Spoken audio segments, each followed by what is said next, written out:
Caio, Matheus, sei que vocês estão na dianteira desses encontros. Bom, muito bom falar em casa, né? Eu não me lembro da última vez que eu apresentei qualquer coisa no laboratório, acho que já tem muito tempo. Mas fico realmente muito feliz de ver um monte de gente aqui que eu vejo há muito tempo, outros tantos que eu não conheço. Também é muito legal, significa que no ano que vem a gente vai conquistar o mundo. Vamos anexar os Estados Unidos, começando pela Casa Branca. Então, vai dar tudo certo. Quando a gente começou... Eu vou fazer o seguinte, eu vou falar um pouco de maneira geral dos nossos projetos dentro do laboratório, e aí eu falo um pouco do livro. Mas o que eu quero mesmo é ouvir a reação de vocês diante das pesquisas também que vocês estão fazendo. E, na verdade, o livro foi escrito com todos vocês na minha cabeça, né? Era isso, esse era o meu alvo, né? Vou comentar isso já, mas quando a gente começou essa ideia, eu e Fabrina, né? Eu já vinha com a ideia, né? De montar um laboratório e tal, dividir isso com ela. Não me lembro se foi 2015 ou 2016, acho que foi 2016. Acho que foi 2016, no começo de 2016, por aí. A gente fundar um laboratório, ela topou imediatamente. A ideia era que a gente pudesse ser abrangente. Está tendo obra aqui do lado, vocês estão conseguindo me ouvir direito? Está tendo obra aqui do lado e eu estou gripado pra cacete. Então, se não estiver ouvindo, alguém me avise que eu fecho a janela e fico aqui morrendo de calor. Mas aí vocês veem. A ideia era justamente a gente montar um grupo que fosse amplo o suficiente para abarcar pesquisas muito específicas, muito detidas na ciência política e na história, mas que fosse restrita o suficiente para não virar saco de gatos, MDB, frango com tudo dentro. A gente tinha muito medo de uma PMDBização do laboratório, né? De Sarney a Pedro Simon. Isso nunca... Esse sempre foi um temor nosso, de que isso pudesse ser assim, mas, por outro lado, a gente também sempre prezou pela autonomia dos membros, particularmente dos nossos orientandos, dos nossos estudantes. Porque a gente via acontecer em outros laboratórios algumas coisas assim muito radicais para um lado ou para o outro, né? Alguns laboratórios onde não existia agenda nenhuma, e esses, não vou citar, obviamente, nenhum deles, e esses laboratórios eles se desfaziam, mais ou menos rápido, mas perdia a conexão, perdia a organicidade, né? Para usar uma expressão meio militante, mas perdia o caráter orgânico das pessoas que estavam ali, porque cada um ia para um canto e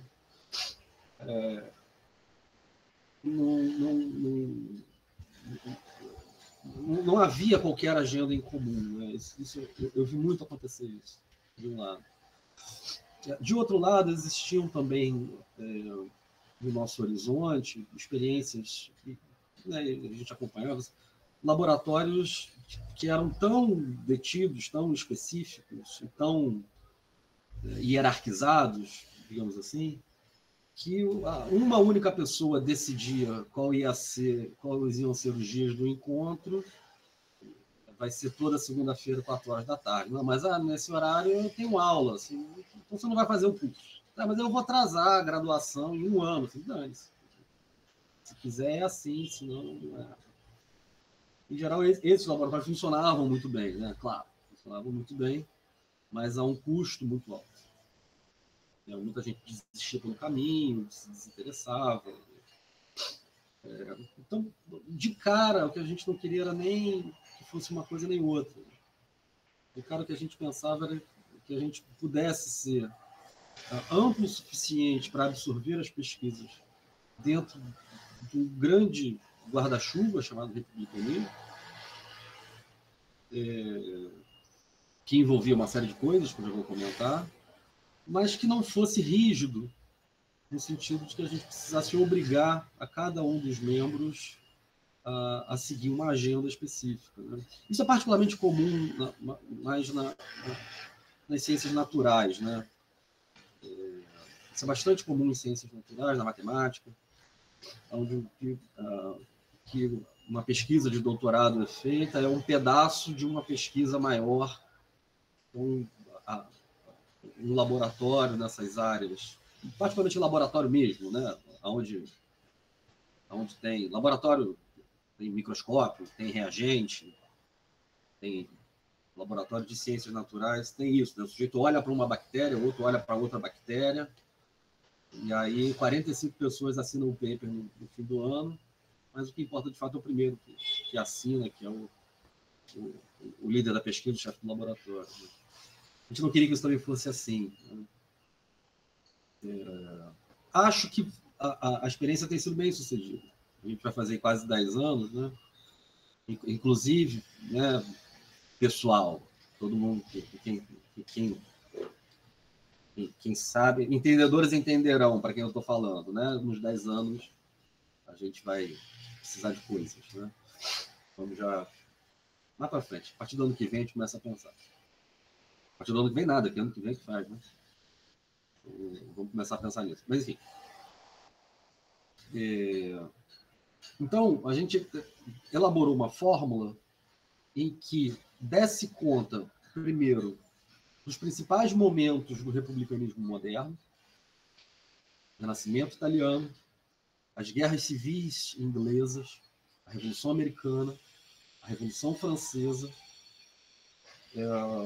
e o republicanismo contemporâneo, do ponto de vista de uma teoria mais geral do republicanismo, uma teoria mais geral dos momentos mais marcantes, das contribuições mais marcantes. De outro lado, a gente também incorpora as pesquisas sobre o Brasil, né? E que significava pensar, primeiramente, os momentos republicanos, democráticos, populares da história do Brasil em qualquer dos seus momentos. Não apenas no ensaísmo clássico, e muitos de vocês trabalham com o Brasil, vocês sabem da dificuldade que é achar republicanos no Brasil. Né? Quando acha, a gente comemora, solta fogos, né? Dá uma festa, um liga para o outro de madrugada, 3 da manhã, né? Assim, me acordam às 3 da manhã. Achei aqui uma passagem de fulano de tal, onde ele fala que a República é um negócio maravilhoso. Mas o esforço é legítimo. É legítimo e ele só é possível na medida em que o laboratório é amplo o suficiente para ser capaz de abordar esse tipo de coisa. E eu acho que isso tem sido muito produtivo. Eu acho que isso tem sido muito produtivo porque expande a agenda de pesquisa para além de autores canônicos. Então, enfim, agradeço a todo mundo que participa, fico realmente muito feliz de estar podendo dividir aqui esse momento com vocês. O livro, ele tem algumas histórias interessantes, assim, engraçadas, porque eu desisti dele várias vezes. A estrutura básica do texto, cara, deve estar pronta aí há uns 5, 6 anos, ou mais. Uns 7 anos deve estar pronta. Não o formato final, mas a estrutura dos capítulos. Mas aí eu desisti. Eu desistia porque escrever um livro de introdução, eu não sabia que era assim, aprendi com esse livro. Eu nunca tinha escrito nada de introdução. As poucas coisas que eu escrevi para o grande público foi para jornal e revista. E, sei lá, eu tinha 1000 toques. Né? O jornalista chama de toque, não chama de caracteres. 1000 caracteres com espaço. Porra, isso não dá para fazer nada. Né? Então, eu queria um troço mais de maior fôlego. E esse incômodo me veio ao estudar, ao ler, né? Não precisava estudar, mas ao ler os livros de introdução ao republicanismo que já existem. Que existem vários. em várias línguas. Né? Talvez o primeiro é um de 99, do Maurizio Viroli, bastante conhecido, especialista em Maquiavel, e trabalha bastante com Rousseau também, mas trabalha com teoria política moderna de forma geral, e é um republicano e um republicólogo muito respeitado. Tá? É do círculo de Cambridge, apesar dele estar em Princeton, esse círculo sobre Princeton. Um livro chamado Republicanismo, que tem 90 páginas. Acho que, sei lá, um dia ele tomou café demais, virou à noite, escreveu e mandou para a editora. Acho que não foi nada muito além disso. Eu acho o livro bom. Durante muito tempo eu recomendei ele. Ele tem uma tradução para o inglês, que é legal. Tem uma tradução para o francês também, que eu não conheço, nunca estive com essa tradução francesa. Ele escreveu, nesse caso, em italiano. Às vezes ele escreve em italiano, às vezes ele escreve em inglês.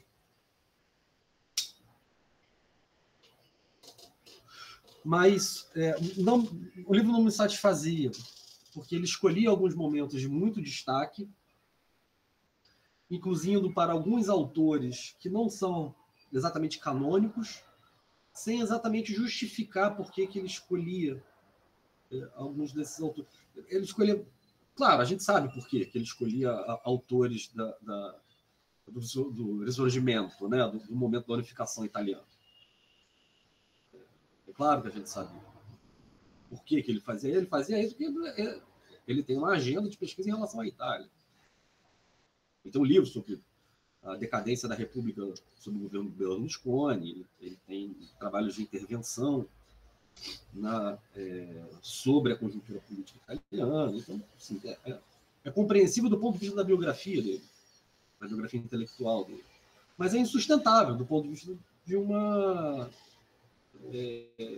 introdução ao republicanismo.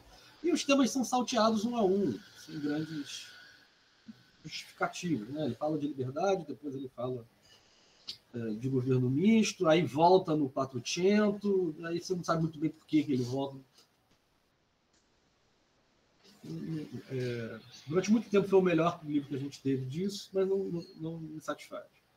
A gente teve também em 2014, o Pettit lança não é exatamente o Just Freedom, né? Não conheço nenhuma tradução para nenhuma outra língua. Que é um livro que fica intermediário entre ser de divulgação, né, ou uma simplificação da sua própria teoria, porque ele sempre foi acusado. Desde 93 ele é acusado de ser muito complexo, que ninguém entende o que ele escreve. O conceito de liberdade republicana é complexo demais, não dá para entender direito, então a gente tem que ficar com o conceito liberal mesmo. Né? Então, ele sempre teve o esforço de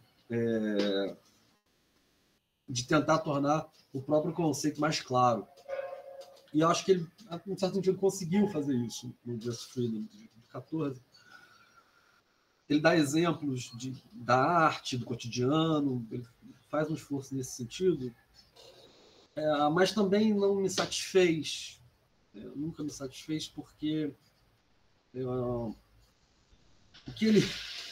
que o Pettit diz que é republicanismo é tudo que a teoria dele diz que é republicanismo. Ele não se coloca como alguém que está introduzindo o republicanismo num esforço. É claro que uma neutralidade é impossível, blá, blá, blá. Somos todos ciências humanas, a gente sabe que isso não existe, né? Opções precisam ser feitas. Mas ele sequer apresenta versões alternativas à dele próprio. O que cai em várias congruências, né? Que eu já apontei em diversos trabalhos. Então, tudo que é republicano é tudo que é o conceito de liberdade do Pettit, então Locke é republicano e Rousseau não é. Uma das incongruências é essa. Tem que aceitar que Locke é republicano. Ele admite, é verdade, isso mesmo. Locke é republicano. Né? O governo Zapatero, o governo socialista do Zapatero da Espanha, diante de uma monarquia do rei Juan, também é uma república. Então, é uma república socialista monarquista. Assim.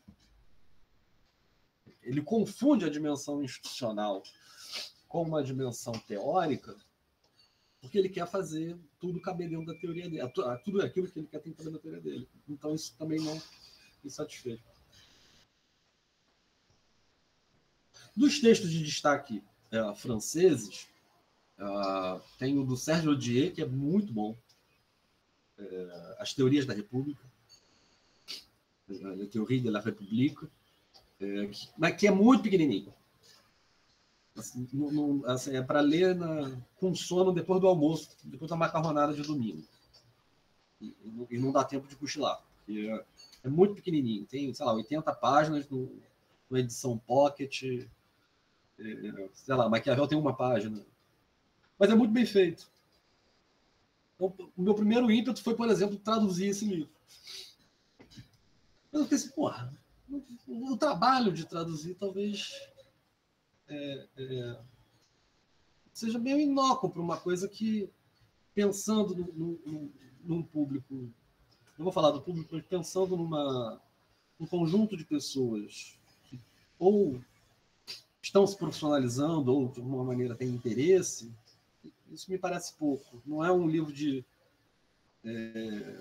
aquele do Odier, do Sérgio Odier, é um livro de iniciação, não é uma introdução. E aí, os outros manuais franceses, tem um de 2003 também, que eu esqueci de mencionar, do Luca Bacelli, chama-se Crítica do Republicanismo. Ele pode ser entendido como uma introdução, apesar de ser uma introdução muito crítica, como o próprio nome diz, né? Ele tenta desvendar os aspectos negativos de várias teorias republicanas, contemporâneas, fundamentalmente. E aí ele acaba caindo em questões de teoria do reconhecimento, ele acaba caindo em questões de comunitarismo, ele cai em questões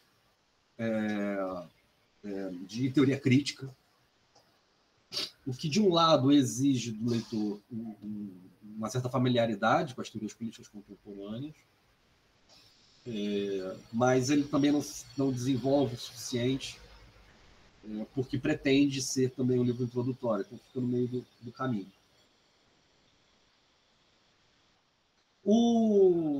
Tem um da Juliette Grange também, A Ideia de República. Que é interessante, eu até destaco muito, sempre lembro de uma frase que está no meio do livro, que expressa muito bem o conteúdo do livro, que é: República é tudo aquilo que aconteceu entre Rousseau e a Terceira República. Ou seja, não existe nada de republicano fora da França. Tudo que é republicano é francês, tudo que não é francês não é republicano. Putz, não tem Maquiavel, não tem Harrington, não tem Sidney, não tem Estados Unidos, não tem nada. Não tem nada, só tem França. Que é a grande tese que muitos franceses adotam do excepcionalismo francês. E eu, em alguns outros trabalhos, tento combater. Existem trabalhos coletivos, mas que são ou efetivamente de especialistas, ou são introduções com uma marca metodológica muito fincada, muito contextualista. Né? No Brasil, a gente tem o que Newton organizou em 2013, Matrizes do Republicanismo, onde há vários autores e cada autor se dedica a uma matriz, como eles chamam, romana, italiana, inglesa, americana, francesa. Pessoal, é uma opção. É uma opção. Usei muito desse livro, é legítimo, tem um caráter introdutório e tal, mas parte da premissa de que as teorias estão envolvidas em contexto e elas devem ser tratadas em contexto, né? O que é perfeitamente legítimo, mas não era isso que eu estava procurando fazer. Né? A gente tem também o Dicionário da República, organizado pela Lilia Schwartz e pela Louise Starling, que são 51 textos críticos, que são verbetes, né? Aí você vai lá e aí encontra... Aí tem muito Brasil, que é muito interessante. Tem as revoltas brasileiras e tal. Mas aí são verbetes, sei lá, 45, 50 pessoas contribuíram ali em vários verbetes diferentes, né? Liberdade, matriz romana, igualdade, cidadania, governo misto, etc, etc. Né? Então tem, o que também não era o que eu estava procurando. É de fato um dicionário, quase uma enciclopédia, digamos assim, que é muito útil para o sujeito ir lá e marcar o ponto. Assim, quais são as características fundamentais da igualdade republicana, por exemplo? Aí você vai lá assim, tá, então é para alguém que realmente está se iniciando e não introduzindo, né? O que eu estava buscando e que eu não encontrei em nenhuma dessas obras, que, digo de novo, elas devem ser lidas, todas elas, com muita atenção e merecem todo o meu respeito, e eu me inspirei nelas para escrever a Introdução ao Republicanismo. Mas o que mais se aproximou do que eu queria fazer foi um de agora, 2022, da Rachel Ram Leslie, que o título do meu livro já estava pronto. Então, vocês vão me desculpar. O título do meu livro era Introdução ao Republicanismo. Ela publica um chamado Republicanismo, uma introdução. Eu falei, porra, ainda bem que a ordem das palavras está trocada, senão ela vai dizer que eu copiei, né? Mas, obviamente, eu explico isso no próprio livro, né? Não que o título foi anterior, porque todo mundo vai achar que é mentira, mas que o objeto é diferente. Ela faz o percurso histórico sem uma grande tese por trás, né? Isso eu acho que é o mais interessante dela, porque ela busca uma série de experiências históricas republicanas que não se costuma dar muita atenção. Tipo, republicanismo espanhol, republicanismo irlandês. No começo dos anos 2000 para cá, isso virou uma febre. Depois de 2002, quando o Skinner e o Van Gelderen, né, um professor holandês, quando eles organizaram a Republicanismo, a Herança Europeia, em 2 volumes, com trocentas pessoas escrevendo, ali tem várias experiências, vários autores que são desconhecidos do mainstream. Você tem republicanismo polonês, uma oligarquia, uma aristocracia polonesa de meados do século XVII que defendia radicalmente a república contra qualquer forma de autoritarismo, apesar de serem oligarcas. Coisas desse tipo. Você tem textos sobre Adam Ferguson, republicanismo no Sudeste Asiático, republicanismo na China. Aí eu ainda não li esse, tá na fila para ler. Tem um republicanismo turco agora. Existe um republicanismo turco, que é um negócio maluco. Você imagina que na Turquia vai ter. Eu até coloco um exemplo no livro, que é de alguns títulos, de alguns nomes de países, né? Que é a República do Afeganistão. Deveria ser, né? A República dos Ayatollahs, a República do Talibã do Afeganistão, né? Porque o que de república tem no título? Era isso que me incomoda. Em termos de obras coletivas, existem muitas. Eu não pretendi esgotar isso na bibliografia. Depois eu vou falar um pouco da bibliografia, mas eu não pretendi esgotar, porque seria absolutamente impossível, né? O que eu pretendi fazer foi apresentar, deixar disponível tanto os textos de especialistas, os textos que visam uma contribuição inovadora do ponto de vista da teoria política, como do Pettit, de 97, né, o republicanismo, ou Skinner, ou Pocock, ou outros tantos, quanto os livros introdutórios, quanto as obras coletivas que tivessem um impacto maior, um alcance amplo o suficiente, né? que aí sim, que a gente pudesse prescrutar experiências latino-americanas, experiências africanas, por exemplo, no processo de descolonização, das guerras civis, das revoltas e tal. Que não ficasse só no mainstream estabelecido pelo POCO, lá em 1975. Né? Eu acho isso uma agenda de pesquisa muito interessante. Muito interessante.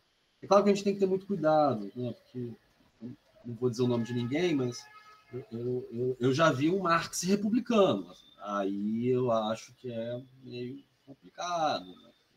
Se um sujeito quer acabar com o Estado, como é que ele pode ser um republicano sem Estado? Né?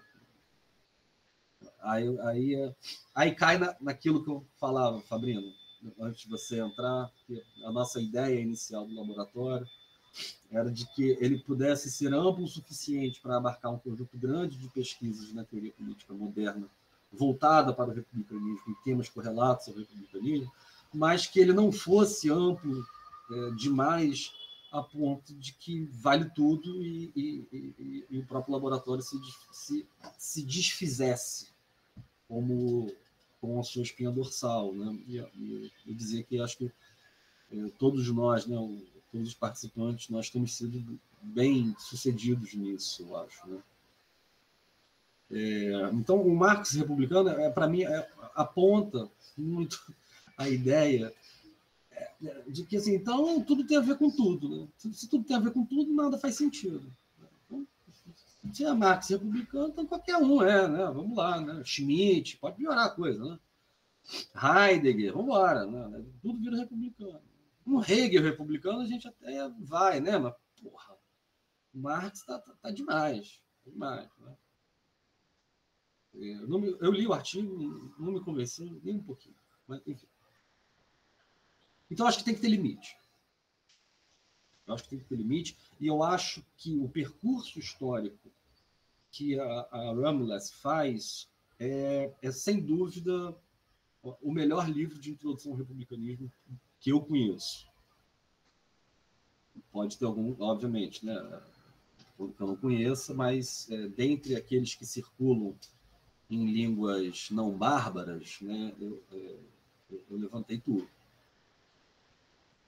Mas ele não se pretende ser muito conceitual. Ele faz oscilar entre autores e personagens e entre determinados movimentos republicanos. O caso irlandês é muito emblemático. Ela não faz isso só com o caso da Irlanda, mas sempre me vem à cabeça o caso irlandês, sobre o movimento de independência da Irlanda. Que mistura uma teoria da revolução, uma teoria decolonial, inclusive, que por um acaso os caras são republicanos, não querem ficar debaixo da coroa. Mas o que há de republicano nisso? Né? Eu lembro sempre de um artigo do POCO, já bem antigo, onde ele afirma que Thomas Paine não era um republicano. É forte isso. Thomas Paine não era um republicano. Ele só tinha raiva da monarquia. São coisas completamente diferentes. Republicano era Madison. Ele tinha um projeto republicano. Paine tinha um projeto antimonárquico. Ele só quer cortar a cabeça do rei. O dia que ele cortar a cabeça do rei, para ele está resolvido. Claro, né? Ele tinha dívidas, Paine, tinha dívidas enormes com a coroa. Pegou dinheiro, saiu fugido, não pagava, era perseguido. Então, acho que, de um lado, o republicanismo precisa ser capaz, e ele é, já vou comentar isso, e ele é capaz de se adaptar a diferentes circunstâncias, a diferentes contextos, sem perder uma espinha dorsal. E essa espinha dorsal é dada pela sua própria história, tanto do movimento, dos movimentos, quanto da sua intelectualidade, quanto da sua formulação teórica. A gente não pode cair na teleologia de achar que então os ingleses aprimoraram os italianos, os americanos aprimoraram os ingleses. Não, não se trata disso. Se trata de compreender que para cada um desses contextos centrais, ou dessas matrizes, como Newton chama, há uma resposta dada a um contexto. Por isso que determinados termos são mais importantes em um determinado contexto do que em outros. O tema da virtude praticamente deixa de existir na Inglaterra. E ele é absolutamente central na Itália. O governo misto basicamente deixa de existir na França. Ele é algo absolutamente central na Inglaterra e nos Estados Unidos. A gente pode ficar jogando com esses conceitos. Então, meu esforço foi tentar unir um conjunto de teorias consagradas e desconhecidas. Eu busquei fazer esse esforço, também vou comentar isso já já, com um conjunto de conceitos. Mas agora, da onde veio a ideia? Eu, inclusive, escrevi umas duas ou três introduções com esse mote na cabeça.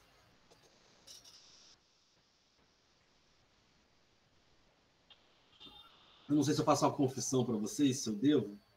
Se vocês prometerem que não vão contar para ninguém, eu vou fazer a confissão. Eu gosto de ler divulgação científica, de ciência natural. Insônia, gente. Quem tem insônia faz coisas do arco da velha. E eu tenho um problema muito grande com os autores de divulgação científica, de física, de biologia. Por quê? Porque eles te explicam o óbvio, que qualquer aluno bem formado de primeiro grau sabe. A girafa não tem o pescoço comprido porque ela estica. Acho que tinha um pescoço pequeno que morreram. Pô, isso é 7ª série. Aí o cara te passa 20 páginas explicando isso. Depois ele te bota uma fórmula química que você tem que ter doutorado em bioquímica para entender aquele troço. A disparidade da divulgação científica é falta de mão, é falta de contato com o público, eu imagino. E isso foi um troço que me perseguiu durante toda a escrita do livro. Porque eu não queria errar nessa mão.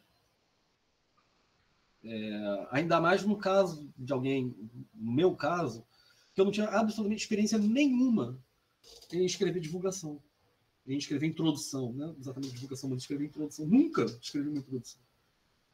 De nada. Por isso que eu desisti muitas vezes. Por isso que vocês todos me ajudaram eu digo isso nos agradecimentos, vocês todos me ajudaram a me convencer de que a teimosia valia a pena. Assim. Eu passei, sei lá, às vezes, passava um ano inteiro já com um texto de... não, isso eu já desisti, não vou, isso vai ficar uma bosta. Eu vou errar, mano. Eu vou chover no molhado, explicar o óbvio de um lado, e vou supor que o leitor sabe coisas que ele não sabe. Mas qual é o termômetro? Qual é o parâmetro? Né? E o parâmetro que eu usei, o meu medo era esse, fazer como esses livros de divulgação e explicar a 7ª série detalhadamente e supor que o sujeito sabe bioquímica avançada. Né? O meu parâmetro foi justamente os meus alunos dos primeiros semestres de graduação. E outras pessoas, principalmente amigos, que são interessados em política, em ciências sociais, né, como um todo, mas que não são profissionais da área. Então, assim, de um lado, o livro foi escrito pensando, né, na tentativa de ser compreensível a alguém de ciências humanas iniciante na profissão, de qualquer área das ciências humanas, iniciante na profissão, e de qualquer um que seja minimamente letrado em humanidades, que seja minimamente interessado. Essa era a ideia. Por outro lado, o livro também tem uma hipótese. coisa que eu não encontrei em nenhuma das introduções que eu pesquisei, né? Que eu comentava agora, né? A do Viroli, do Bacelli, Ramles, esqueci da Juliette Grange, enfim, da Blagin Kriegel, do próprio Philip Pettit, né, de 2014 e tal. No Pettit tem a hipótese, que é a hipótese dele de 97, ele só repete. Eu tentei trazer uma hipótese inovadora. Primeiro, eu fugi da armadilha de tentar definir o republicanismo como sendo uma coisa só. Coisa que os liberais e os democratas sempre tentam fazer. Você quer brigar com... Quer botar os liberais? Pergunta para ele o seguinte: olha, o que é o liberalismo? Aí tranca assim a sala e fica vendo pela câmera. É legal. Eles vão sair no tapa porque eles vão brigar sobre qual é o conteúdo da igualdade que define o próprio liberalismo. Muitos vão dizer a igualdade de direito, outros vão dizer a igualdade de liberdade, outros vão dizer é uma igualdade no reconhecimento de que o outro tem o mesmo status político e social pelas quais se define, mas de alguma forma todas essas maneiras, ou pelo menos majoritariamente, essas maneiras de se buscar definir o que seja o liberalismo, ou o que seja a democracia, ou o que seja outras ideologias políticas, elas buscam se definir a partir de uma vértebra, um tronco, e desse tronco saem diferentes galhos. Então, o liberalismo é tudo aquilo que tem um determinado conceito. Democracia é tudo aquilo que tem um determinado conceito. Socialismo é tudo aquilo que tem um determinado conceito.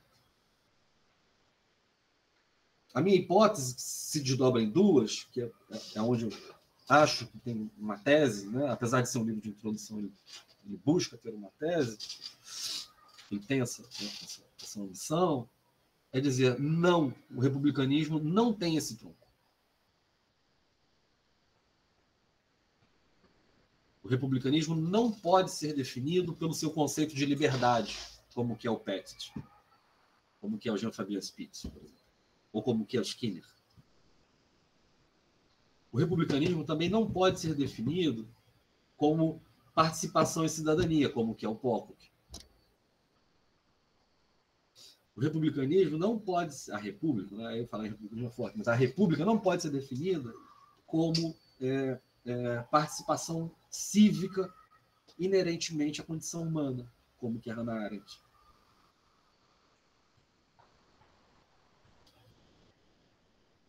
Não há um conceito que defina todas as experiências e todas as teorias republicanas. Aí eu me deparei com outro problema, né? Obviamente, o problema que se desdobra disso é o seguinte: pô, você acabou de dizer que se vale tudo, então você está dizendo que não tem nada que ancore o republicanismo como um único conceito, então vale tudo. Não. Não vale tudo. Não vale tudo. A ancoragem do republicanismo não é a partir de um conceito. A ancoragem do republicanismo é a partir da articulação entre diferentes conceitos, dado diferentes contextos históricos. Como é que igualdade e liberdade se relacionam? É um tema importante em determinados contextos, mas é menos importante em determinado contexto como é que governo misto e virtude se relacionam. Percebe? A gente tem um caleidoscópio de conceitos, né? E cada conceito desse é um capítulo. Eu vou ler na ordem, porque eu não lembro mais a ordem. Forma de governo e anti-autoritarismo, né? O republicanismo como fundamentalmente uma tradição anti-autoritária, antes de mais nada. Liberdade, capítulo 2. Igualdade e isonomia, capítulo 3. Império das leis, ou Estado de Direito, capítulo 4. Governo misto, capítulo 5. Virtude, cidadania e participação, no capítulo 6. Tá?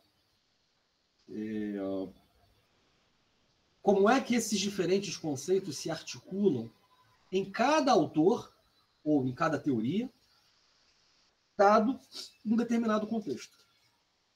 Essa é a hipótese fundamental. Portanto, o republicanismo não é uma ideologia. Porque as ideologias podem ser fincadas em um conceito.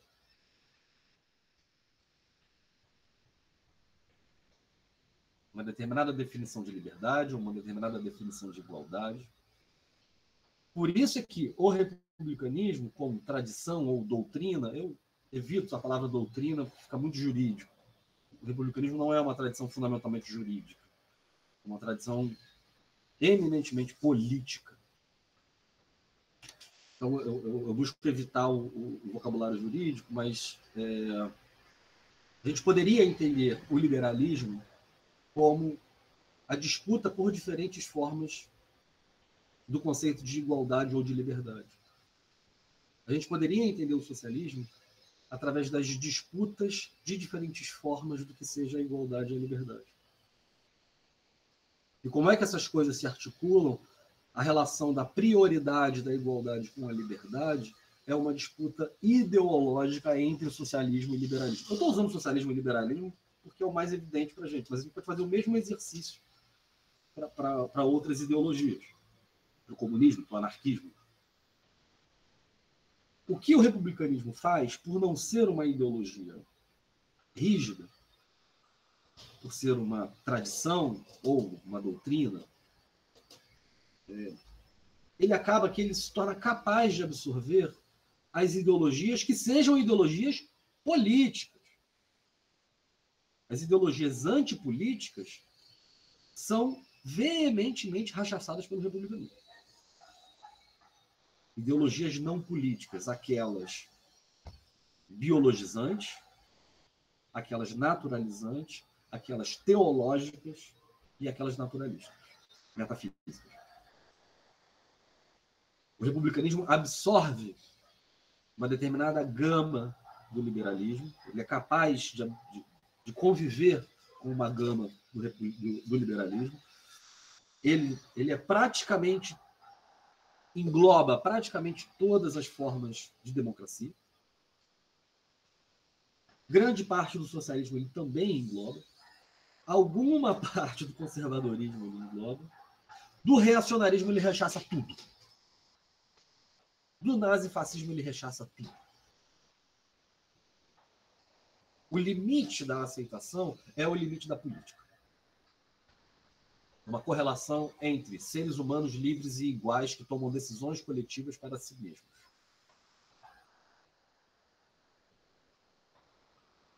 É por isso que os capítulos, eu tentei escrever cada capítulo de forma que eles pudessem, inclusive, ser lidos de maneira fora de ordem. Não é o ideal, porque um vai dialogar com o anterior, eu tentei fazer de uma maneira mais didática, digamos assim, né? Mas nada impede de começar a ler pelo capítulo 3. Né? E apesar de estar organizado conceitualmente, eu tentei sustentar uma estratégia, tentei adotar uma estratégia em 3 frentes. A primeira foi meio fracassada, eu confesso que se eu não tivesse de tão saco cheio desse livro me acordando de madrugada, eu querendo mandar ele para a editora logo, eu tentaria repensar isso, que era tentar dar exemplos do cotidiano. Né? Como, por exemplo, a gente fala do Império da Lei. Vou dar só esse exemplo. O Império da Lei, a depender das circunstâncias, como a que nós vivemos no século XXI, ele pode significar uma ditadura da toga. Ele pode significar um ativismo judicial a tal ponto que o controle da lei é o controle daquele que interpreta a lei. O que vem sendo chamado de judicialização da política e, mais recentemente, de ativismo judicial. Isso pode ser perigoso. Pode ser muito perigoso. Qualquer republicano comprometido, minimamente comprometido com o republicanismo, vai olhar para isso e vai dizer assim, olha, isso vai virar uma oligarquia. Então, o império da lei, ele precisa estar articulado com outra coisa. Ele precisa estar articulado com o governo misto. Mas o governo misto, por si só, ele também não garante a execução das leis. O governo misto precisa estar associado à soberania popular. Então, ao mesmo tempo, a gente tem uma dimensão aristocrática, que é uma interpretação da lei um braço do Estado que não é eleito,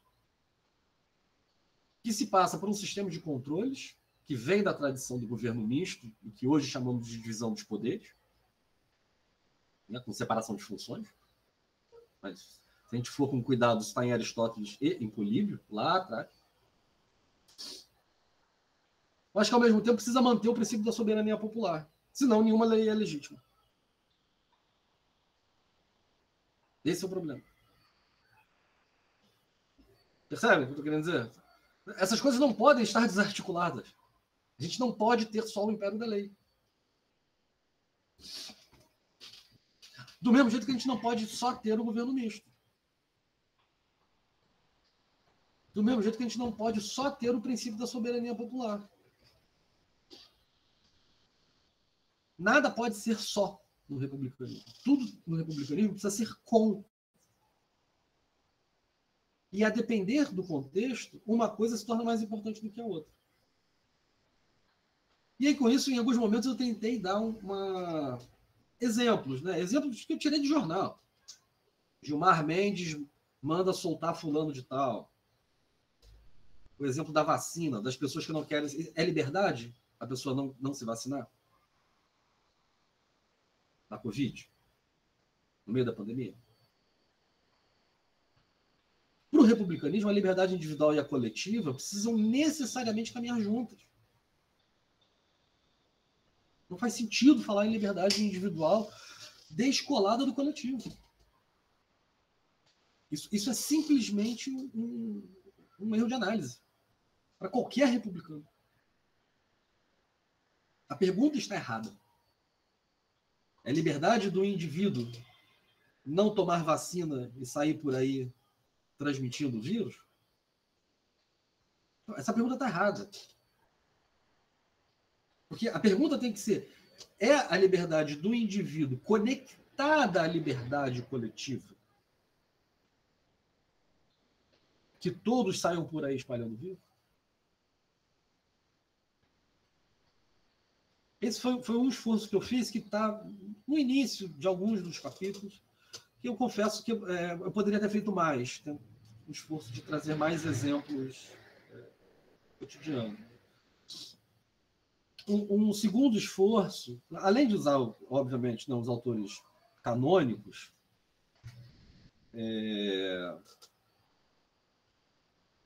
Maquiavel, Harrington, Sidney nem são tão canônicos assim, mas Rousseau, os federalistas, Pettit. Eu também busquei apresentar autores menos conhecidos e outros, eu arrisco a dizer, completamente desconhecidos no Brasil. Né? Francesco Guicciardini, nem tanto, mas Donato Gianotti. Bom, quem convive comigo sabe, né? Que eu estou há anos também só falando de Gianotti. Um dia há de sair o meu trabalho sobre Gianotti. Gabriel Mably, por exemplo, Sanju. Enfim, alguns americanos menos conhecidos também. Por quê? Porque a ideia é pensar o seguinte: olha, o republicanismo é mais rico do que aqueles autores canônicos que a gente está acostumado, e alternativas foram pensadas a eles. né?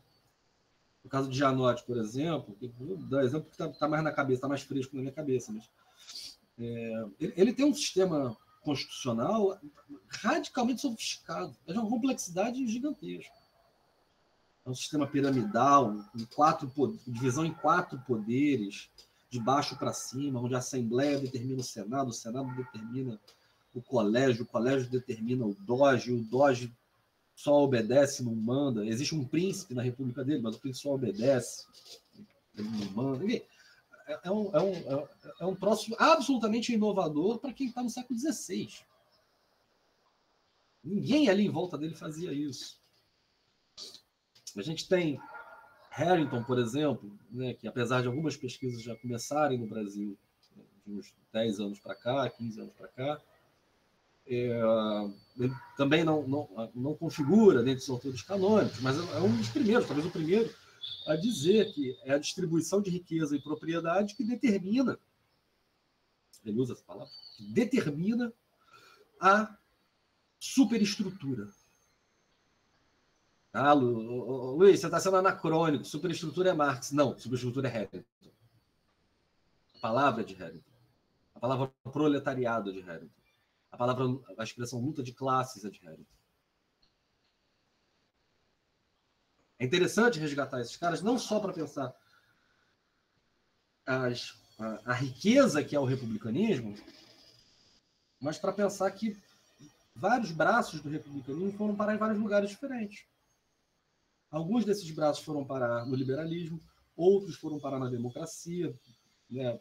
Mably e Rousseau são casos evidentes, ou Rousseau e Sanju no marxismo.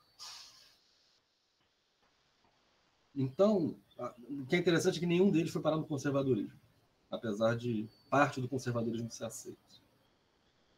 O republicanismo é, antes de mais nada, a principal ferramenta, a principal teoria política que defende a política. Essa é a minha conclusão. E ela é a principal teoria política, a principal tradição que defende a política pelo fato de que ela não se ancora em um único valor, em um único conceito, nem em um único princípio, mas na capacidade de se adaptar às diferentes adversidades, na articulação dos diferentes conceitos, valores e princípios, dados os problemas postos. O republicanismo é, antes de mais nada, uma tradição propositiva, de transformação, in loco.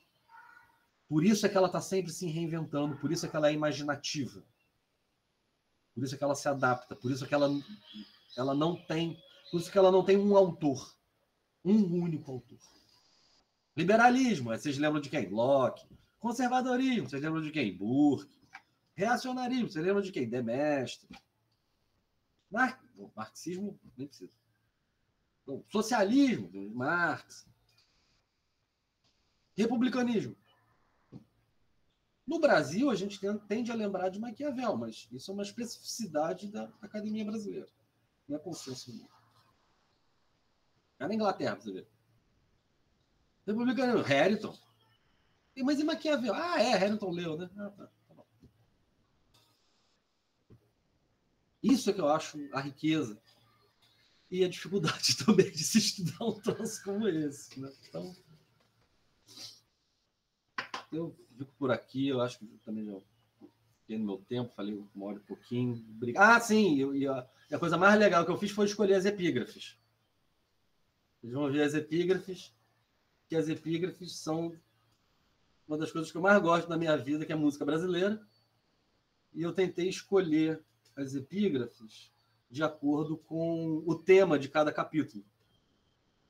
Então, sei lá, no capítulo sobre virtude, cidadania e participação, eu vou ler só esse que eu não resisto. O que é ser virtuoso? Nos diz o grande poeta Cartola, em 1976. Eu digo e afirmo que a felicidade aqui mora. E as outras escolas até choram, invejando a sua posição. Não preciso nem ler. Minha mangueira, esta sala de recepção. Aqui se abraça o inimigo como se fosse um irmão. Porra, não tem nada mais virtuoso do que abraçar o inimigo como se fosse um irmão. Obrigado, gente. Estou à disposição. Muito obrigada, Luiz, pela sua apresentação de um livro que é importantíssimo já para a gente aqui, né? Como eu te falei, já estou usando nos cursos, né? Não só nos de Moderna, mas como de História e Poder, na UF, já está na ementa, então é um texto que ajuda muito, né? Assim, e foi muito, muito legal te ouvir falando sobre ele. Porque a minha surpresa quando eu peguei, né, historiadora que sou de formação, foi onde estão as divisões temporais desta porra neste livro? Então, para mim, eu esperava uma coisa e abri e vi outra. E o que eu vi foi muito melhor do que eu esperava, né? Assim, então, você foi passeando aí pelos conceitos, né? Por tudo, epígrafes maravilhosas, né? Assim, então, é um livro lindo, né? Assim, queria te dar os parabéns aqui com todo mundo. Vai nos ajudar a trabalhar o republicanismo, né? Com muito mais intensidade, né, daqui para frente. Então é isso, né, pessoal? A gente abre agora para as perguntas. Eu tenho uma questão também para fazer para você, mas se der tempo eu faço. Então, Matheus.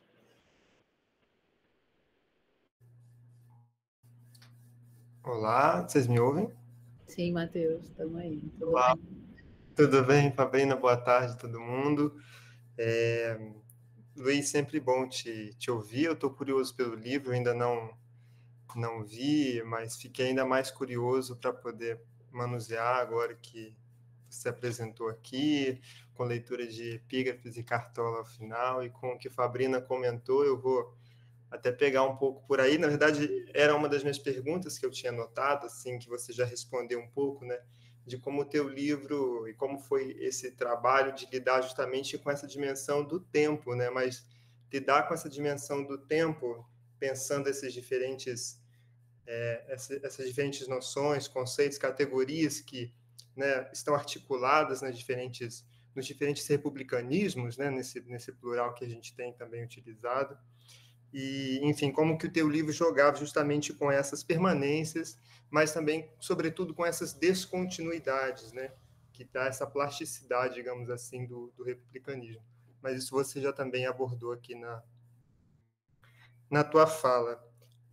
Uma pergunta que é básica, assim, que seria, a gente está aqui no laboratório, né? Então você mencionou diferentes projetos que tentaram articular assim um apanhado do republicanismo, né? E muitos deles, a maioria, salvo engano, feito no norte global, digamos assim, né? Então, qual é a especificidade de nós termos um laboratório de estudos republicanos e livros sendo construídos aqui no Brasil, né? Então, acho que essa também é uma pergunta importante.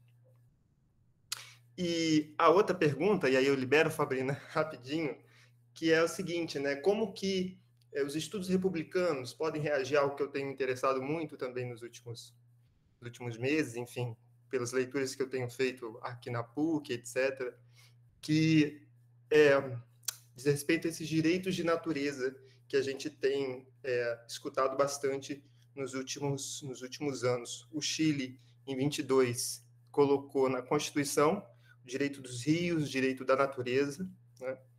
O Brasil, em 23, aprovou a primeira lei na cidade de... peraí que eu perdi o nome da cidade. Deixa eu ver aqui. Na cidade de Guajará-Mirim, em Rondônia, o direito de um rio, do Rio Laje, e a lei diz assim, né, exatamente, que o rio tem direito de se nutrir e seguir seu fluxo, tem a liberdade, enfim, como que os estudos republicanos podem reagir a isso, né, de alguma forma, e pensar essas questões que estão sendo debatidas recentemente, à luz do conceito de antropoceno, enfim. Acho que essa é uma questão atual que o nosso laboratório também pode começar a pensar, assim. Enfim. Obrigado. Luiz, você concorda de a gente fazer um bloco aqui com 3 questões, né? Três pessoas. Mais alguém, gente, quer compor o bloco agora inicial de perguntas? Sérgio? Boa tarde, professora Luiz. Boa tarde. Faz um bom tempo que eu não falo com a Fabrina, ela trabalhou na minha banca de mestrado, já estou no meu doutorado, na verdade estou mais na metade dele do que no início. E é muito interessante, professor Luiz, essa perspectiva que você nos traz sobre eu até escrevi exatamente a sua citação, se eu estiver também colocando palavras na sua boca, por gentileza me corrija. Mas eu escrevi: o republicanismo não é uma ideologia, pois ideologias podem ser fincadas em conceitos definidos. E o que eu vejo nas questões, sobretudo no Brasil, é que as teorias sobre Maquiavel e alguns outros sujeitos, eles são muito bem fincados. Então, há ideologia. Claro, há decisões, há interesses, há agendas, usando até também sua citação. E o meu trabalho é um trabalho de língua italiana, de literatura italiana, sou aqui na USP, no Departamento de Letras Italiana, e trabalho com Francesco Guicciardini. Então, eu estou levando o Guicciardini, vai fazer quase uns 6 anos, para fazer uma difusão para a história, para a política e para a literatura, e fazer um exercício também de mostrar que há republicanismo de fato, não só na Itália, isso é pouco reconhecido, mas há ainda alguma agenda lá para eles, mas aqui no Brasil, pouca ou nenhuma. Então, na verdade, é mais ressaltar essa sua citação e de também dizer qual você acha a sua contribuição aí, até para servir para mim a sua resposta, das contribuições de Guicciardini para as ideias de republicanismo. Muito obrigada, viu, Sérgio? Bom te rever. Bom saber que temos aqui vários corajosos, né? Você com o Ciardini, Matheus com o Bruni, né? Se a gente está trabalhando com esses autores, né? Desse republicanismo que não é tão reconhecido, né? Digamos assim. Então, bom te ver. Mais alguém, gente, para compor a terceira pergunta? Bom, Luiz, então quer responder e eu faço na sequência, já que eles fizeram mais de uma questão. Não, beleza. Respondo. Obrigado, Matheus. Obrigado, Sérgio. Eu ia até comentar isso. A questão do tempo, ele está escondido. A história está escondida, né? Porque, na verdade, apesar de eu tratar de maneira conceitual, eu não trato de maneira analítica. Então, quando eu falo da liberdade, por exemplo, eu não faço uma abordagem, eu não faço filosofia política analítica, né? Como grande parte, majoritariamente, do republicanismo contemporâneo faz, que é pensar em termos estritamente lógicos, abstratos, quiçá rawlsianos, né? Pettit e a igreja dele fundaram isso no campo republicano. O que, quando eu trato de liberdade, eu trato de maneira histórica. Aí, quando eu trato de governo misto, aí eu trato de maneira histórica. É claro que, eventualmente, você tem que ir e voltar, né, mostrar que, por exemplo, para a classificação dos regimes e o entendimento de tirania e despotismo, a gente tem que ir a Montesquieu, que não era um republicano, estrito senso, mas produziu uma teoria sobre o que seja a república. E isso ele conversa com Aristóteles, mas para isso a gente teve que discutir com Aristóteles. Para isso, depois a gente teve que entrar em Rousseau, para ver como é que Rousseau dispensa um pouco, dispensa completamente o governo misto e dispensa uma teoria das formas de governo, por exemplo. Né? Então, assim, tem história do pensamento, mas ela é fincada nos conceitos. Agora, com a questão do norte global, o sul global tem produzido. Né? Falei do republicanismo turco, tem um republicanismo argelino. Ai, desculpa, eu estou gripado. Tem um republicanismo argelino, tem um republicanismo congolês. Eu ainda não consegui esses livros ainda. Os sites que eu não conheço, que eu não sei que existem, não tem esses livros. Depois eu vou passar para vocês, porque eu consegui hackear. Tem saído coisa na América Latina. Na Argentina tem pelo menos uns 2 ou 3 volumes sobre republicanismo latino-americano. E o México publicou, na Universidade do México, há uns anos atrás, um catatal, sei lá, de umas 1000 páginas, com 100 pessoas escrevendo sobre várias experiências republicanas na América Latina, particularmente na América Espanhola, após as guerras de independência. Né? Então, isso está engatinhando, mas está acontecendo. Né? A gente tem a particularidade no Brasil da gente ter sido uma monarquia. Então, isso eu acho que foi uma marca forte, né, na nossa história. Com relação ao direito de natureza, eu sei que isso existe e tal, mas eu não abordei isso. Na conclusão, existem pesquisas que estão ainda muito na fronteira e muito, muito engatinhando. Então, eu fiquei com, não é receio, mas como não são pesquisas que já estejam consolidadas dentro do campo republicano, eu achei melhor apenas indicar. E eu fiz isso na conclusão, né? Há interpretações que colocam, por exemplo, todo o campo, ou grande parte do campo feminista, dentro do republicanismo. Eu acho que isso pode ser controverso, porque há muitos feminismos liberais, por exemplo, há muitos feminismos marxistas, de esquerda de uma maneira geral, mas há teses que defendem que, ao menos em parte, o feminismo é republicano. Há teses também que indicam que movimentos operários são republicanos na medida em que eles reivindicam uma igualdade correlacionada à liberdade em termos de cidadania e direitos, né? Como duas vertentes de uma mesma moeda, participação, cidadania e direito, dos dois lados, e isso seria uma marca fundamental do republicanismo. É por esse caminho que encontram um Marx republicano. Eu acho que encontramos, sim, características republicanas em alguns movimentos operários, mas no marxismo estrito sensu eu acho que não. Há um republicanismo ecológico. Esse eu nem coloquei. Esse tá engatinhando tanto que não tem nem material para isso. E que reconhece, sim, né, direitos de objetos inanimados, mas que dialoga, sobretudo, com o troço que está mais avançado na teoria política contemporânea, que é o direito dos animais. É de se pensar em direitos não apenas de humanos, mas direitos dos seres sencientes. Mas isso está muito engatinhando e eu diria que ainda está num campo liberal. Isso ainda está muito mais próximo de Rawls do que de qualquer outra coisa. Né? Vamos ver como é que essas pesquisas se desdobram. Né? É importante a gente continuar acompanhando. E, Sérgio, obrigado pela tua questão. O que talvez eu tenha me expressado mal. O que eu disse é que há uma disputa em determinadas correntes, que eu estou chamando de ideológicas, sobre o que seja um determinado conceito definidor dela. Então, liberais disputam com outros liberais o que seja a definição do próprio liberalismo. E isso não é uma característica marcante do republicanismo. O republicanismo não disputa com outros republicanos qual que seja uma única característica marcante, mas qual que seja a tradição. Mesmo no republicanismo analítico, como o do Pettit, ele faz história, ele não faz história, mas ele reivindica a tradição. Ele faz isso, inclusive, em textos estritamente analíticos.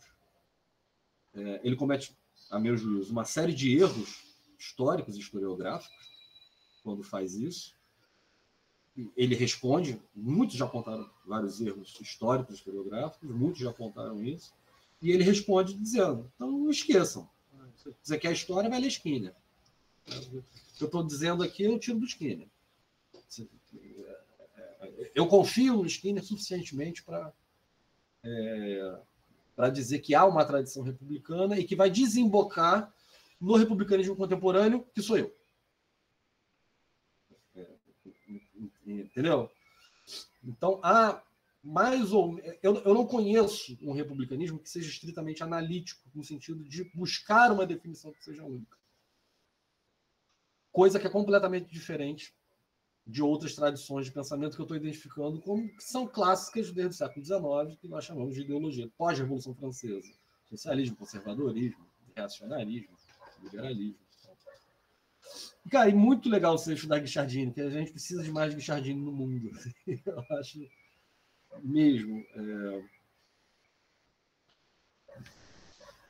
Eu acho que ele tem contribuições fundamentais, né, para se pensar. Primeiro, não vou destrinchar aqui, mas primeiro, um republicanismo aristocrático, pautado na virtude. Muitos celebram isso, né, ou pelo menos identificam esse aristocratismo jardiniano pela biografia dele, pelo fato dele vir de uma família tradicional, da cidade, diferente de Maquiavel, por exemplo.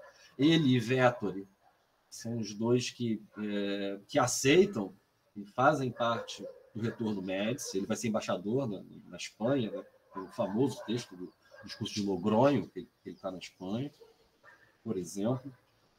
O Vettori vai ser embaixador em Roma, e eles trocam informações sobre isso. Agora, ele está na corrente. Esse é um aspecto. O outro aspecto é ele colocar o peso na fortuna muito maior do que em geral se colocava. É deflacionar, é baixar muito a capacidade que os seres humanos têm de agir na própria história. E daí a necessidade de prudência, daí a necessidade de uma virtude aristocrática, prudencial, anacronicamente, diríamos até, né? uma posição conservadora, contida, e não uma reação ávida e forte, como que é, sei lá, o republicanismo mais popular de um Maquiavel, de um Savonarola. Agora, ele é parte do mainstream do republicanismo florentino. Quem estava de fora da história era Maquiavel e Janotti. Janotti está em outra geração, né? Mas conviveu ali. Porque Veneza é um modelo, fundamentalmente. É um modelo...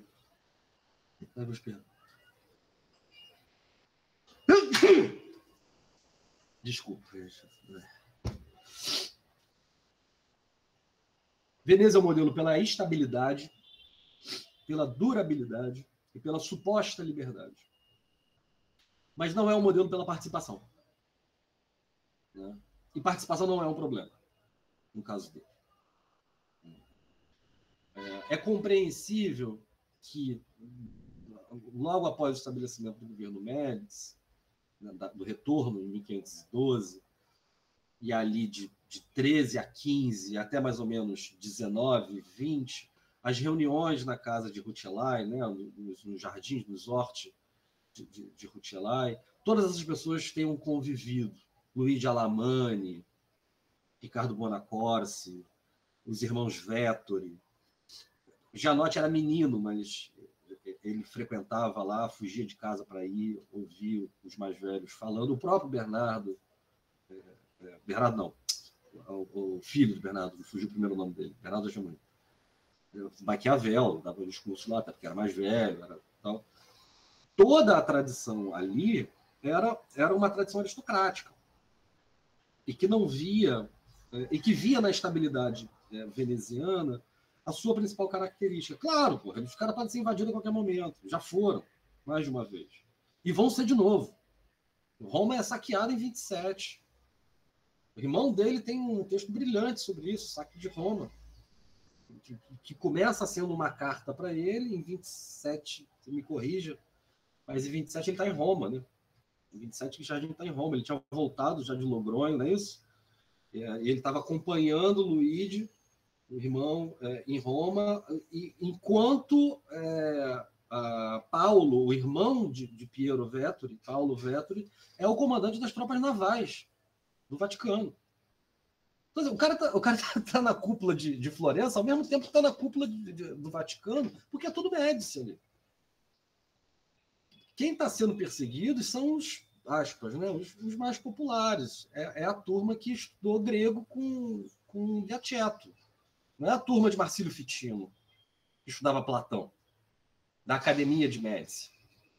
Eu acho que tem tanto uma formação intelectual que vai bifurcar após os hortos, que vai fazer com que a gente compreenda uma agenda, aspas aqui, né? Uma agenda mais aristocrática, porque dá mais estabilidade. Olhando para Veneza, claro, eles estão olhando para Veneza. O que os mais populares vão dizer, Piero Bembo, Donato Janotti e antes Maquiavel morre em 27, é que dane-se a estabilidade. Eu não quero ter estabilidade se eu viver oprimido pelos grandes. Eu prefiro entrar em guerra civil. Janotti articula milícias para invadir Florença e depor os Médici. Claro, tá errado, né? Óbvio.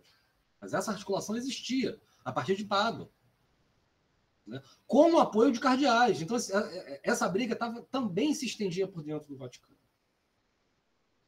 Então, é uma forma tradicional do republicanismo florentino e que não deixa de ser republicano. É isso que eu acho que é fundamental. Não é menos republicano porque é aristocrático. Hoje a gente tende a associar, né, a república à democracia, a regime popular. Não era o caso ali. A disputa era entre república larga ou estreita. O que se fazia era que entre os defensores de uma república larga, eles oscilavam entre uma república larga, popular, e o governo misto.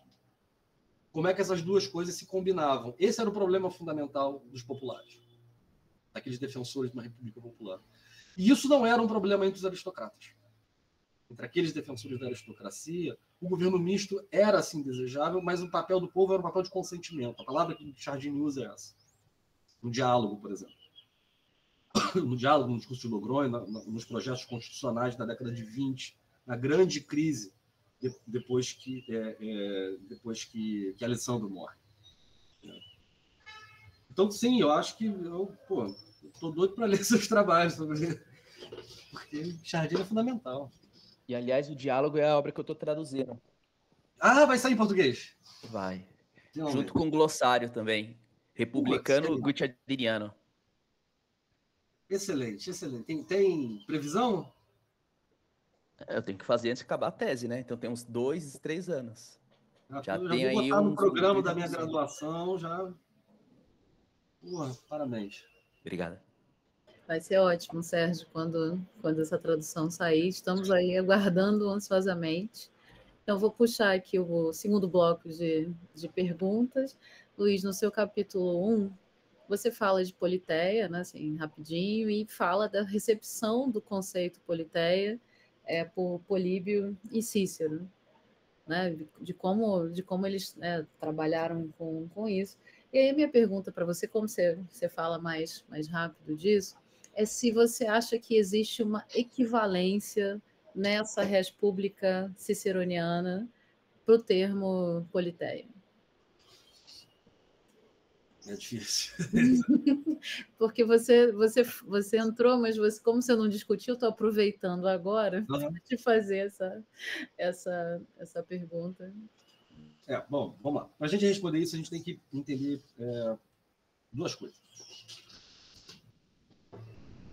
A palavra politeia, eu estou usando aqui estritamente no sentido aristotélico, tá? Porque Platão não tem nada a ver com isso. Platão é outro mundo, né? E os menores ali em volta também, menores, né? Os outros socráticos, né? Xenofonte, não entra muito na nossa conversa republicana. A palavra politeia, ela tem muitos sentidos, né? Ela tem uma polissemia muito grande. Ela tanto significa regime, no sentido amplo, né? Os straussianos gostam de traduzir como regime. Os historiadores da antiguidade tendem a traduzir como constituição, ou seja, é uma constituição qualquer. A palavra politeia ela pode ser substituída pela palavra constituição, independentemente da sua forma. Ela pode ser compreendida também como um governo constitucional, e não apenas como uma constituição em abstrato. É um governo regido por leis e não por pessoas. Essa é, inclusive, a tradução que a UNB usa, que o Mário da Gama Cury usa aqui para a política, que é a opção perfeitamente plausível, né? Ela pode ser compreendida como um governo misto, particularmente no livro 6 a 8 da política, onde ele discute, ele é Aristóteles, né? Ele discute a mistura de duas das três formas degeneradas, a democracia e a oligarquia, como é que a mistura de duas formas degeneradas produz uma forma reta, uma forma adequada, correta, porque a parte ruim de uma anula a parte ruim da outra, né? Você não vai exaltar as partes boas, você vai anular as partes ruins. Isso pode ser lido, isso foi lido durante muito tempo como uma forma de realismo político, à luz do livro 5, onde ele trata, do capítulo 2, particularmente, onde ele trata do manual dos governantes, né? Pode ser compreendida também, Politeia, como o governo dos muitos bom, positivo, ou seja, a democracia é o governo ruim, a Politeia é o governo bom, né, o governo reto, e também pode ser entendido como cidadania, que na verdade é o termo mais antigo. A primeira ocorrência da palavra Politeia que se tem registro é em Heródoto, e ele usa a palavra Politeia e não politez, como no século IV vai ser usado. Ele usa a palavra Politeia como cidadania. Fulano é um Politeia. Fulano é aquele que desfruta da participação política. Res pública não tem a mesma polissemia. Não é tão abrangente. Mas ela tem uma ambivalência em dois sentidos. O Políbio trata com duas formas, né? O Políbio, apesar de fazer uma história romana, ele está escrevendo em grego. Então, ele, de um lado, usa Politeia no sentido de regime em abstrato, ou a forma boa da democracia, né? Do governo dos muitos. Em Cícero, isso ganha a res pública, ela não é chapada, uma transliteração, não é transliteração porque as letras são diferentes, né? Mas não é uma adaptação chapada e acrítica, nem de Aristóteles, nem de Políbio, e nem de Platão, que em Cícero poderia ser em Platão também. Ela comporta duas coisas. Ela comporta a noção de comunidade. A melhor palavra das línguas de hoje para isso é o inglês, eu acho. Dá muita vontade de, quando a gente está escrevendo em português, e não escrever, não procurar uma palavra em português, escrever Commonwealth para traduzir res pública. Mas, porra, então eu vou traduzir para o inglês e não para o português, que também não faz o menor sentido, né? Mas é uma ideia de comunidade política.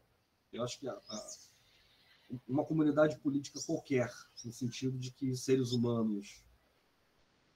Cícero era um eclético, né? Ele tem tanto uma teoria do contrato quanto uma teoria da natureza humana aristotélica. E essas duas coisas não são necessariamente contraditórias, porque entre uma coisa e outra ele tem uma teoria da linguagem que faz com que essas coisas se adaptem, né? Tanto a natureza política, que precisa de uma linguagem para expressar um contrato que vai formar uma civitas, uma civitas, né? Já que a gente está na antiguidade, seria com que.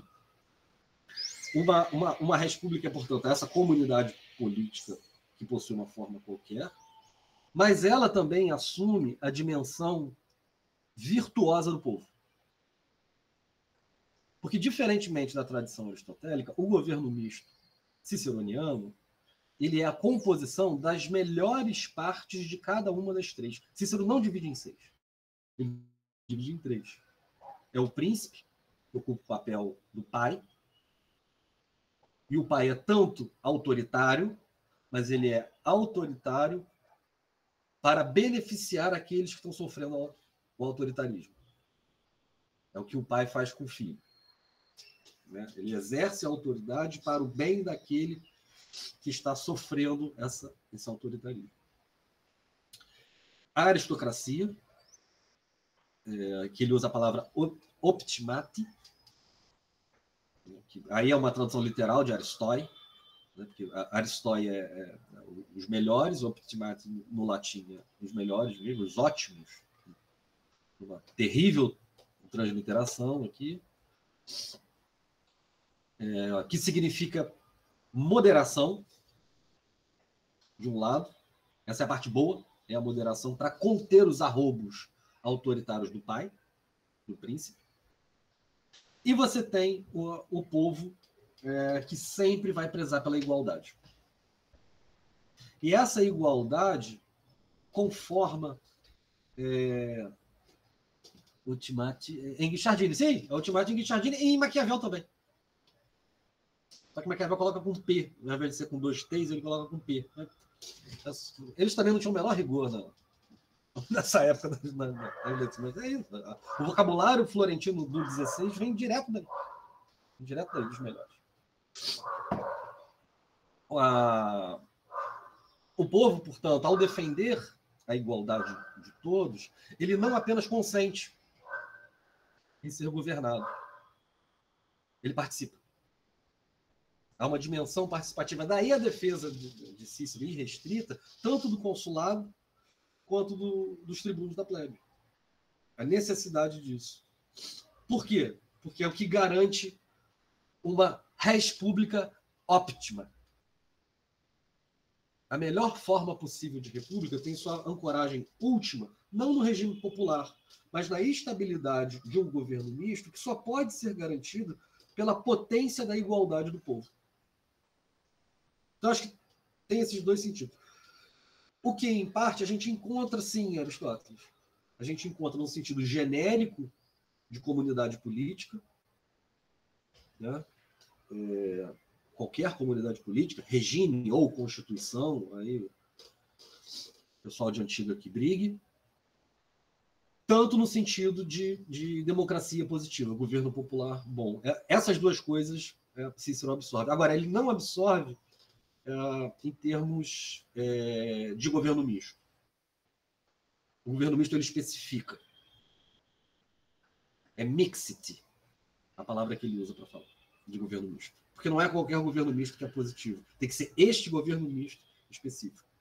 A definição que ele dá, tanto no livro 1 do Delphiques, quanto no livro 2 das leis, Cícero, a definição que ele dá é mais explícita no Delphiques, é que uma república, uma res pública, é uma comunidade de cidadãos voltada para o bem de todos. Ou seja, ele une essas duas pontas. Não é qualquer comunidade. É aquela que é garantida por um governo balanceado pela dimensão popular. Então, eu acho que ele absorve da tradição grega duas das muitas características, né, de maneira mais explícita, que vai passar para a República, no italiano. Aí sim é chapado. A gente encontra em Guicciardini, em Maquiavel, em Janotti, em Vettori, o uso de república tanto no sentido daquilo que se opõe ao principado, quanto no sentido genérico de constituição. E, bom, impune, né? Isso você sabe melhor do que qualquer um.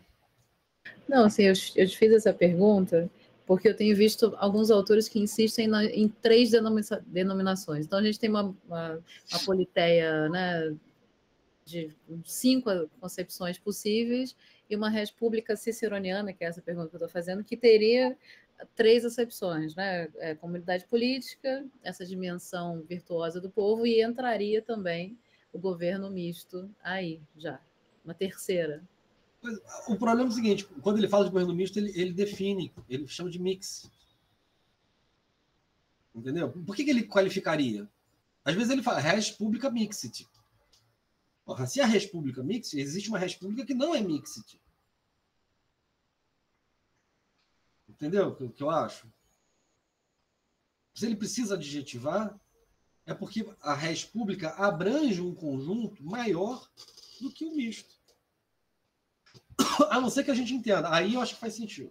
A não ser que a gente entenda que toda res pública, que é uma comunidade de cidadãos voltada para o bem comum, em pacto, né? Ele usa a palavra fides, em pacto para o bem comum, que pactuam para o bem comum, a não ser que a gente compreenda que isso só é possível diante de um regime misto. Mas aí é uma dimensão interpretativa do texto. Não é textual dele. A gente precisa interpretar o seguinte, olha, não, para ter a fides que leva ao bem comum, a gente necessariamente precisa de um governo misto. Ok, então você está juntando uma parte do texto com outra, uma hermenêutica perfeitamente legítima, está correto. Mas, textualmente, como definição, eu não conheço. Pode ser que tenha, eu não conheço. Tá bom, obrigada, Luiz. Mais alguém, gente, tem alguma questão pro Luiz? Pedro?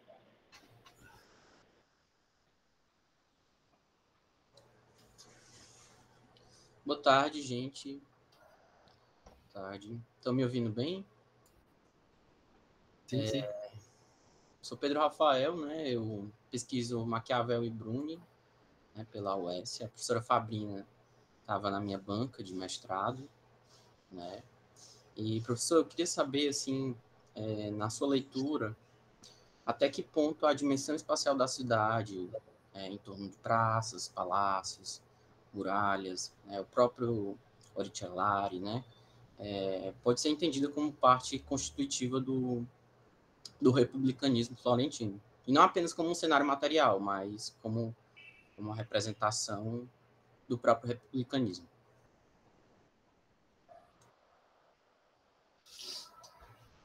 Bom, você pode acreditar nas mentiras de Bruni, né? Essa estátua aqui, olha, foi Brutus que trouxe. Catão veio aqui, se molhou no Arno, tomou banho aqui, bebeu. Tudo mentira, né? Toda a primeira parte do elogio é invenção dele. Não é mentira, é um discurso retórico. Né? Em Maquiavel, não vejo. Teria que forçar muito a mão. Agora, em Bruni é evidente. A ideia dos espaços públicos e tal. Você encontra alguma coisa em Savonarola. Nas Predic, nas pregação, né? Os discursos inflamatórios dele tem. Particularmente nas pregações sobre Ezequiel, que são do fim de 94. Fim de 94, início de 95. Isso tem edições do século XIX, tá? Que você acha fácil na internet. Você não vai achar em livro em preços razoáveis, pelo menos em livros recentes, mas você consegue baixar essas edições pela internet em obras que estão já em domínio público. Ali você acha alguma coisa de Savonarola porque ele estava preocupado com as festas. Essa festa carnal, onde todo mundo, né, só quer saber dos festejos mundanos, vocês deviam estar tudo rezando, vocês vão para o inferno. Eu falei com Deus essa noite, ele falou que os florentinos todos vão queimar no inferno, porque esses espaços são espaços divinos. Ele queria divinizar os espaços. Né? Ele queria carregar o espaço da igreja para a praça. É claro, e é muito sintomático que ele está sendo queimado ali. Né? Não era só onde ele pregava, é onde ele amaldiçoava também. Acho que ali você encontra alguma coisa. É interessante dar uma olhada nas vidas do Villani, na vida de Michelangelo. Porque Michelangelo foi o cara, além de muitas outras esculturas, ele fez uma escultura de encomenda para a Última República, de 27. Você está falando do Vasari, não é? Vasari, eu falei o quê? Você falou Villani, é o Vasari. Villani é um historiador, cronista medieval. Vasari. É a gripe. Não, porque lá ele aponta uma preocupação estética da cidade com personagens republicanos. Entendeu? É isso que eu estou dizendo. Mas o que chama a atenção, o que é interessante, é que nesse caso do Michelangelo, o que me vem à cabeça agora, né? No caso do Michelangelo, é que ele fez de encomenda uma estátua do Brutus, um busto de Brutus, que está lá no Fides. no FIT, hoje eu não sei onde está, mas era para ser colocado, foi colocado no Palazzo Vecchio. E que foi encomendado, foi um dos primeiros atos de Capone, que era o Gonfaloniero, o segundo Gonfaloniero da última república, de 27 a 30. Então, assim, não que isso tenha uma preocupação com o espaço público em si, né? Não saberia te responder, eu teria que investigar isso com mais calma ali no Cinquecento. Nada que me chame a atenção à cabeça. Mas essa coisa da indumentária, da arte, como uma militância política, como uma marcação de posição francamente republicana, é muito nítida durante o período de Capone, quando ele era Gonfaloniero. Dura pouco tempo, aquilo ali ele cai em alguns meses. Capone cai em alguns meses. Apesar dele ser um moderado, ele queria marcar a diferença com o regime Médici. Então não era mais aquelas pinturas das grandes batalhas, das grandes conquistas, todas mentirosas, né? Os grandes heróis Médici do Quattrocento, os retratos de Cosimo, não era mais isso. Agora fundamentalmente era uma estética, uma tentativa de mostrar uma filiação com os heróis da República de Roma. Era quase como se dissesse assim, olha, se os Médici aparecerem aqui, a gente faz como um grupo de filhos. E isso foi um tema controverso, né? Lá na época. Mas legal, você pensar nisso para além de Bruni, né? É um ponto legal. Não saberia o Alberti ajuda bastante também, né? Ajuda bastante nesse raciocínio, né? Mas ele está pensando na cidade, né? O tempo todo, organização, espaço. Mas ele está junto com os republicanos, pensando junto com esse contexto da Segunda República? Não sei. Ele está. Ele não pode ser considerado um republicano nato, né? Assim, mas ele tem várias questões ali pensando a cidade, pensando uma cidade mais isonômica, né? Assim, bairros mais homogêneos, né? E uma diferença menor entre esses bairros dos ricos e os bairros, né? Assim, mais afastados e tudo mais. Então tem coisas legais ali no Alberti que eu acho que te ajuda, Pedro. Legal. Obrigado, gente. Imagina. Pessoal, mais alguma questão? E aí a gente fecha na última pergunta. Bom. Sim, o Doni, né? É verdade, Sérgio. Boa indicação. Então, é isso, né? Queria agradecer demais a presença de todos e todas aqui hoje, né, para ouvir o professor Luiz Falcão com esse livro que vai se tornar uma grande referência para os estudos republicanos. O Newton Binotto falou isso, o Sérgio Cardoso tem falado isso. É um livro que mapeia essas tradições, os conceitos todos. Então, espero que está em promoção na Eduf. Deixa eu fazer propaganda. Sabe vender o livro, né? Meu Deus. Independência de... Bom, todos os recursos vão para a editora, tá, gente? Não tem nada com isso. No dia 2 vai ter um lançamento. Dia 2, 2 horas. Terça-feira, vai ter o lançamento aqui no bloco C, D, alguma coisa assim. Porque vai ter a feira do livro da Eduf. Todos os livros da metade do preço. Não só da Eduf, mas de muitas outras editoras universitárias. Aí o lançamento do meu, eu não sei o que vai ser, não me disseram se eu vou falar, não me explicaram ainda nada. Mas me mandaram ir lá 2 horas na terça-feira.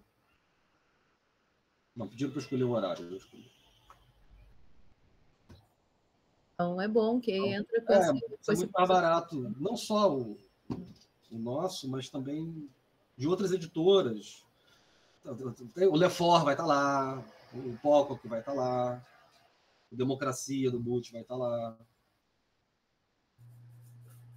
Então, excelente lançamento, né? De novo, o Samuel está passando aqui a lista. Daqui a pouco teremos um outro lançamento de um livro que eu, Luiz e Matheus estamos organizando também sobre republicanismo. Então, vamos avisando aqui para vocês. E eu passo a palavra só para o Samuel, então dá um recado rápido na próxima conferência. Diga, Luiz. Desculpa, não, também a gente vai ter lançamento também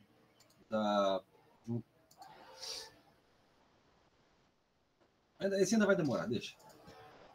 Porque estou organizando com o Leandro, que é pós-doc daqui, ligado ao laboratório, e o Chico Teixeira, um livro sobre democracia e extrema-direita no século XXI. Mas aí estamos ainda na fase de fechar. Mas eu aviso quando tiver coisa. Obrigado, gente. Queria agradecer muito esses estudos. Muito obrigada, Luiz. Samuel, você tem aí a data da próxima conferência, só para avisar? Então, só... Tá funcionando aqui? Eu acho que tá, né? Tá. Só lembrando, obrigado a todos por comparecerem. O link do livro do Luiz está aqui no chat, deixei fixado, lembrem de conferir. Lembrem de assinar a lista de presença, que também está no chat. E a próxima conferência, se não me engano, é dia 28. Mas aí a gente vai publicar provavelmente amanhã no laboratório já. Então lembrem de entrar no link do laboratório, seguir o laboratório. Amanhã vamos publicar a próxima conferência, que vai ser com o professor Dr. Daniel Gomes de Carvalho, e que ele vai discutir sobre o Thomas Paine e o problema do bicameralismo. Então, sigam o laboratório e aguardamos vocês na próxima conferência. Muito obrigado por comparecerem, aqueles que estão conhecendo o laboratório agora. Eu teve um pessoal que entrou na UF recentemente, já mandei o link lá e conheceu o laboratório. Sejam bem-vindos ao UF e retornem, né? Espero eu que tenham gostado. Boa tarde, gente. Um grande abraço. Obrigada mais uma vez, Luiz. A gente se vê. Bons lançamentos para você aí, né? Adiante, que agora tem vários, né? Na USP, na FMG, Isso aí, muito sucesso com a obra. E é isso, gente. Um prazer revê-los. Até o Obrigado, Sabrina. Obrigado, Samuel. Obrigado a todo mundo. Abraços. Um abraço. Tchau, tchau.